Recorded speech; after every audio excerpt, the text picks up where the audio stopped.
One of the requests I get over and over again on this channel is to talk about Paternoster beads, which is an urge that I've managed to resist up until this point, but I feel that the clamour has now become so great that I can't put it off any longer. Paternoster beads are surprisingly well known about in the modern world and seem to have undergone a bit of a resurgence in popularity in the last few decades. I think that might be partially because the more sane of the end of the Anglo-Catholic spectrum has attempted to adopt them, I think, as a suitably un-Roman, genuinely English devotion, which still has a frisson of kind of counter-reformation about it. Paternosters are basically a sort of proto-medieval rosary. They're a string of beads that's used to count prayers and were very popular in medieval Northern Europe. They're really not a specific item though, they're more of a class of objects rather than a single type. Unlike the modern rosary, which has to be a really specific form, the Paternosters are enormously varied and really demonstrate very well the sort of choose your own devotion attitude which was very common throughout the medieval understanding of piety, and indeed throughout the whole of the medieval church and indeed its liturgy more generally. They were really a worn item, so they were worn as part of the clothing externally as an accessory, and they could be fastened to your clothes using either a sort of proto key ring or an actual ring, like a finger ring, on the end of the string to the girdle or the belt, or to the breast over the heart of the owner, and very occasionally around the neck or wrapped around the wrist. They ultimately come from a very, very ancient practice of repeating the Lord's Prayer over and over again a set number of times, a custom which was originally linked in people's minds to suffrages or prayers for the dead, though as the medieval period progressed, they became especially associated with the lay brethren of monasteries. One of the earliest records of Paternosters comes from the Anglo-Saxon period. The famous Lady Godiva of the naked riding expedition fame left to a statue of the Blessed Virgin Mary in one of her monastic foundations, quote, the circle of precious stones she had put on a thread in order that by touching each one of them she began each of her prayers, and she might not lose count of their number. This is a sort of amusing quote in a way, because it obviously, in the mind of the scribe, is viewed as a sort of startling new innovation that Lady Godiva has been accredited with. The chronicler has had to explain in presumably necessary detail to people exactly what's happening and how to use the thing. You have to touch each bead at the beginning of your prayer. The implication being that it was awfully clever of Lady Godiva to have come up with such an ingeniously simple solution to a presumably common problem. The beads really come into their own, though, in the 11th and 12th centuries with the rise of the Carthusians and the Cistercians, which admitted lay brethren and lay sisters, which is a concept I think many will be familiar with.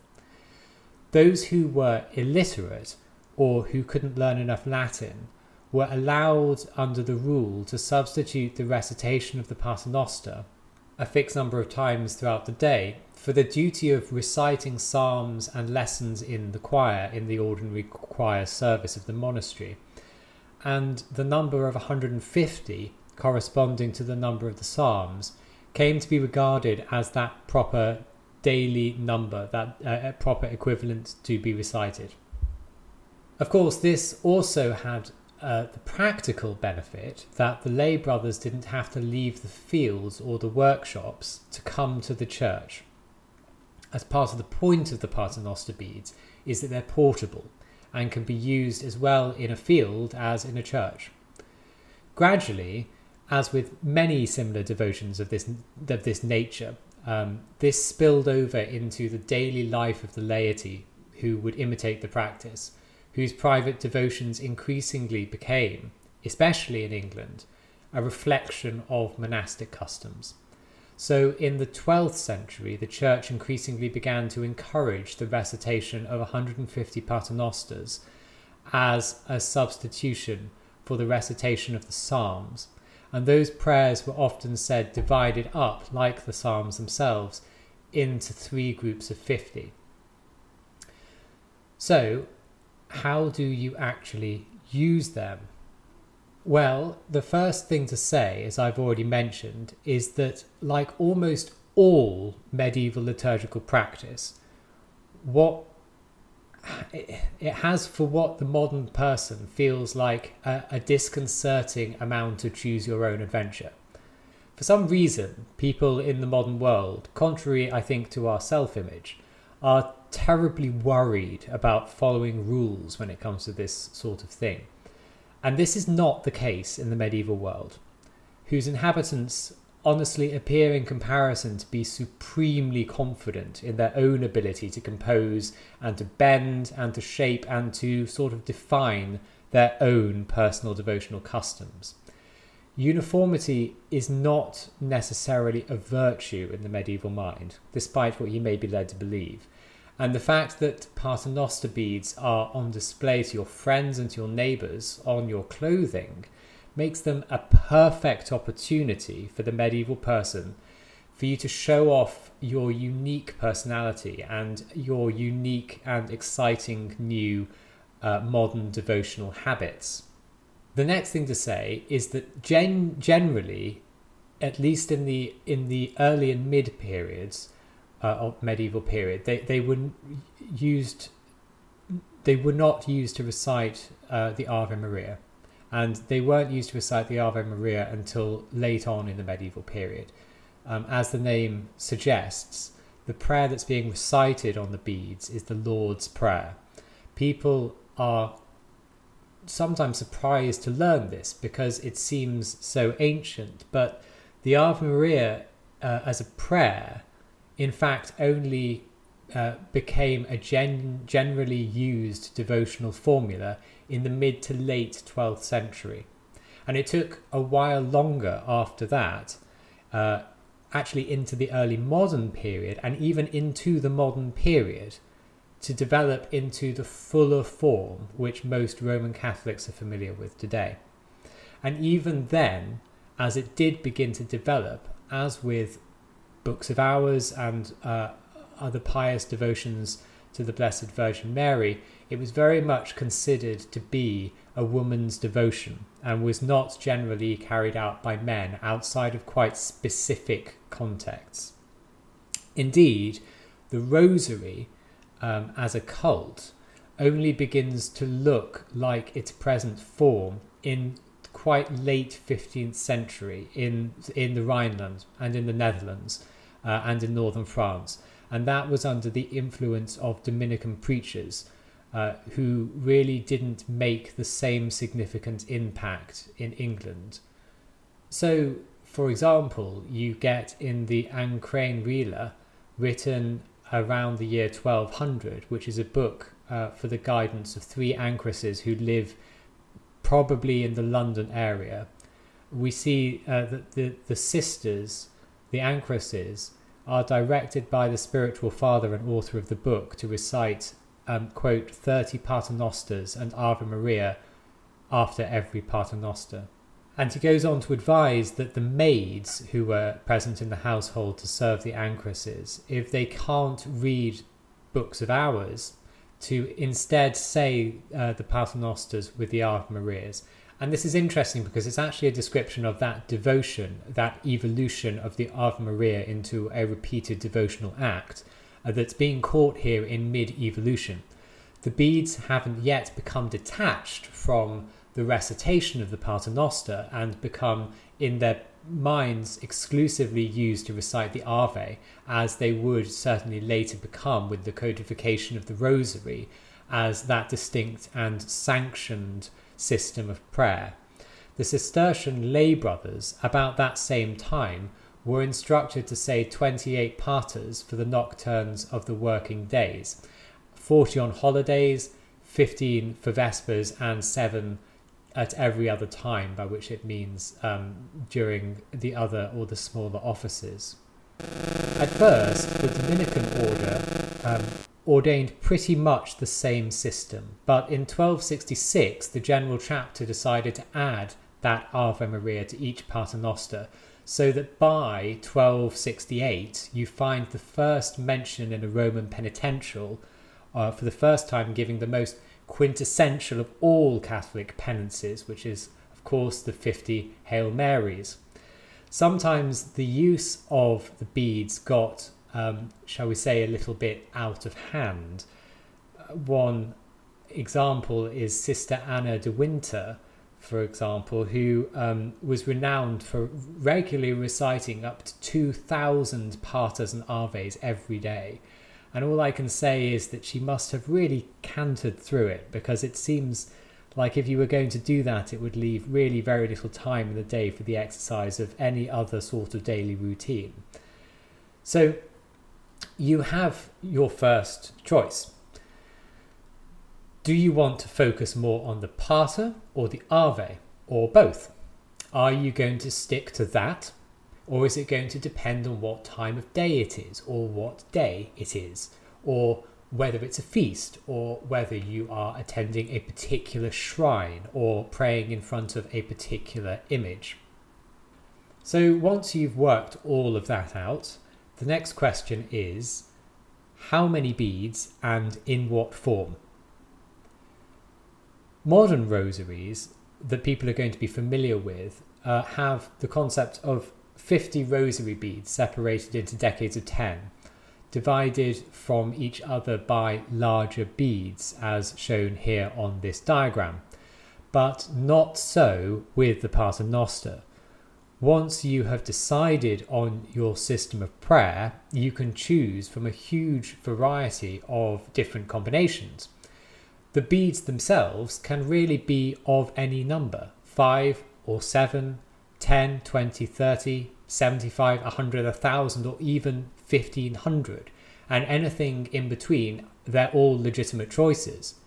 Remember that what matters here is what you do, not what everyone else is doing.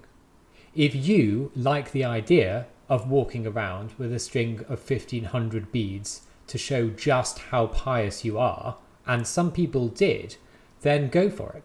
Alternatively, if you're looking for something that can be easily slipped into a pocket or concealed in the palm of a hand, maybe 10 or 20 is the better option. Once this is decided, consider whether you want to arrange the beads into smaller groups or not.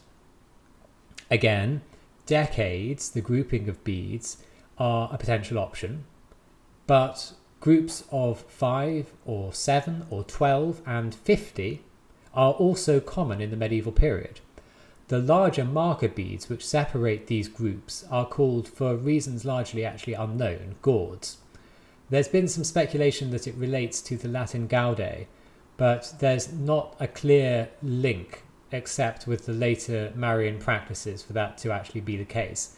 So if anyone actually has any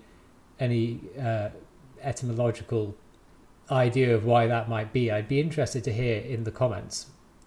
One thing to mention, so that no embarrassments occur, is that traditionally there are distinct men and women differences and preferences in these choices. So men will also have traditionally wanted something that shows piety, but also not something that suggests that it may sort of get in the way if you're suddenly called to a physical feat of strength. And this is combined with the fact that the Marian devotion was itself generally the preserve of women, and thus the numbers more commonly associated with Marian devotions, such as 5 and 7, lead most men to opt for a simple string of 10 or 20 beads, separated into two groups of 10. In medieval times, at least, if you were to show up with a string of 1,000 coral beads separated by Marian pendants, chances are that people are going to think it's probably a bit camp. And to be honest, people will probably think the same thing today as well. For women, on the other hand, This was traditionally an opportunity to show off in a way that couldn't be done with other items of clothing. In times gone past, paternosters were exempt from the sumptuary laws, which means that you can go about with 150 jewels set along a silk and gold thread and embark on what was the most commented pastime of the medieval urbanite, the never-ending game of sartorially one-upping your neighbours and keeping up with the Joneses. The fact that the beads are worn on the breast, hanging down over your clothes, make this a super important fashion decision and an opportunity to broadcast how modern you are, your taste, your wealth, and your devotion and piety to the whole world. And consequentially, with women's choices, it tends to have been the more the merrier, obviously within reason. Far and away the most common subdivision, though, especially in the form that the beads tend to take today, when these things are more influenced, I think, by the rosary, is that standard grouping of 10 beads or decades. So by this point you should have a string of beads numbered according to your devotional preference and separated by gauds.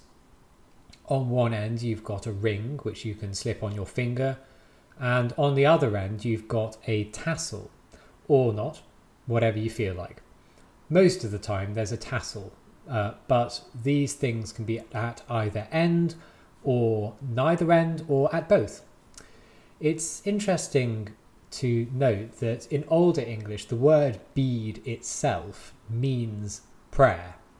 So the concept between the physical object and the action of praying is kind of blurred in people's minds.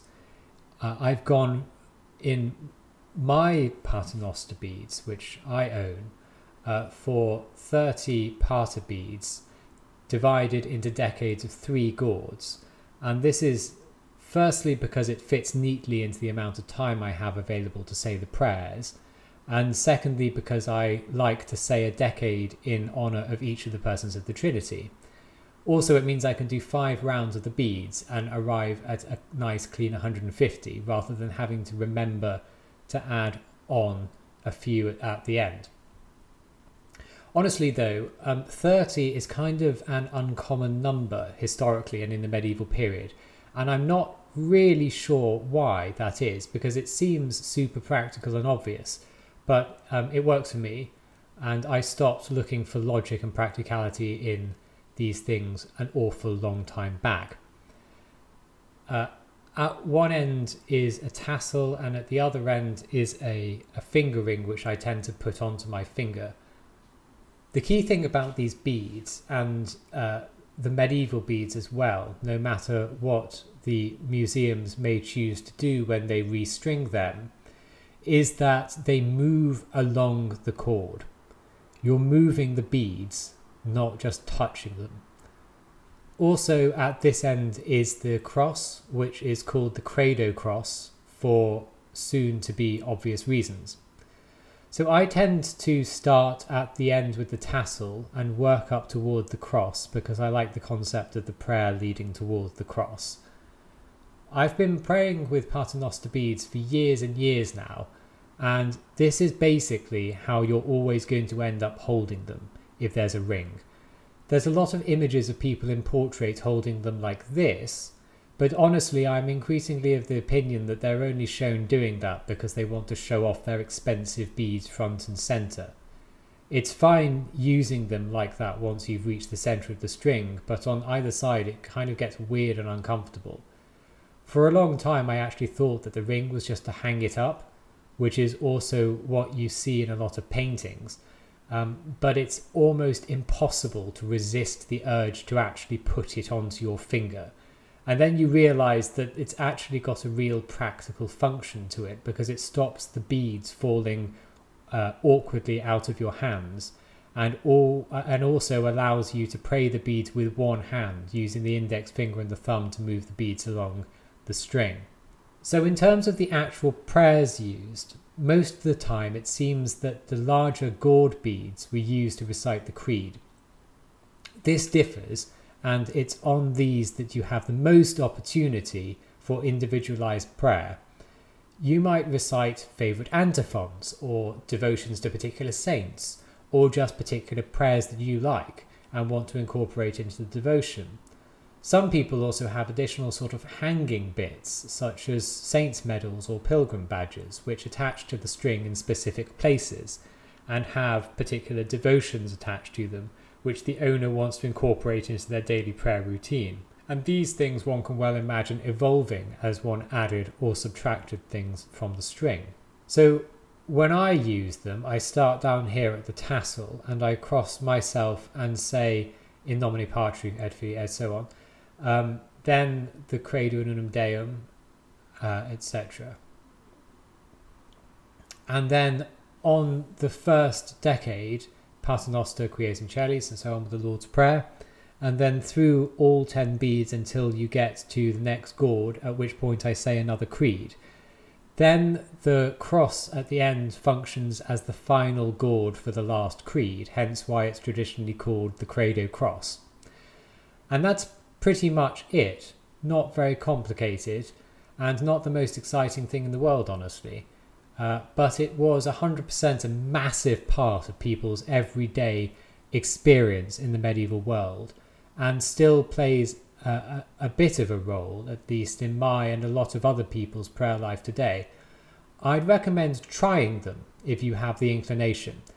They're a lot more flexible than the standard rosary and kind of end up having the same feel as a mini custom prayer book in an odd way, which I suppose is really what they were invented for. There's plenty of places you can buy them quite inexpensively online if you search, or if you have a go at making them yourself, which is really easy to do.